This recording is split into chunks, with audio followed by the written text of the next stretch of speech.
Part 1. A Brief History of Illinois.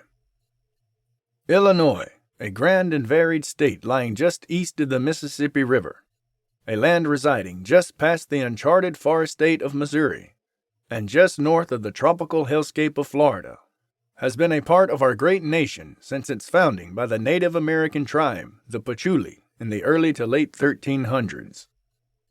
To the Native Americans, the land of Illinois, which translates roughly into the Great Corn Pox in their elegant tongue, was a vast and open land of a series of corn prairies and rolling beautiful hills of corn.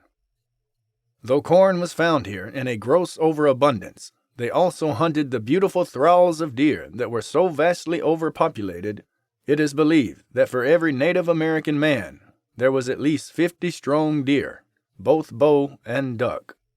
From the spoils of their hunts of the great antlered beast, they built giant cities of bone and hide. They even built great mounds to build even higher towers of bone and hide, creating the state's first multi-level apartment buildings. The land was kind to the Native Americans until the arrival of the Europeans, Dutch, and Floridians in the mid-1500s.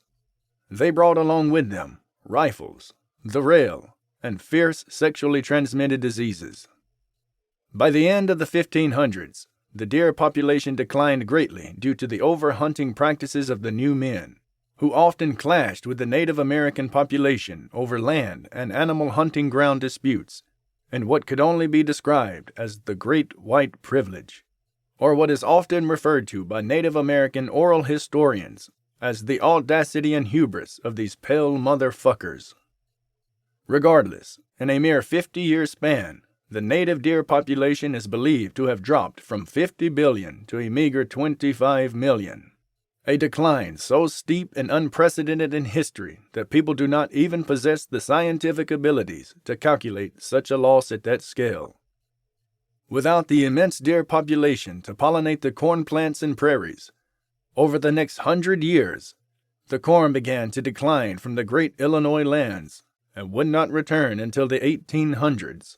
When a great initiative to save the corn plant from the brink of extinction would come in the form of unsustainable farming practices that continue to this very day. By the time the 1800s had arrived, all the Patchouli tribes had fled Illinois. They greatly feared conflict from the fierce rifles and the strange sexual urges and diseases carried by the nearly rabid Floridians. Though this was a time of great sadness for the Native American tribes that called this beautiful shithole home, it soon became a time of great industrialism, as giant towns were built out of more practical things like bricks and wood.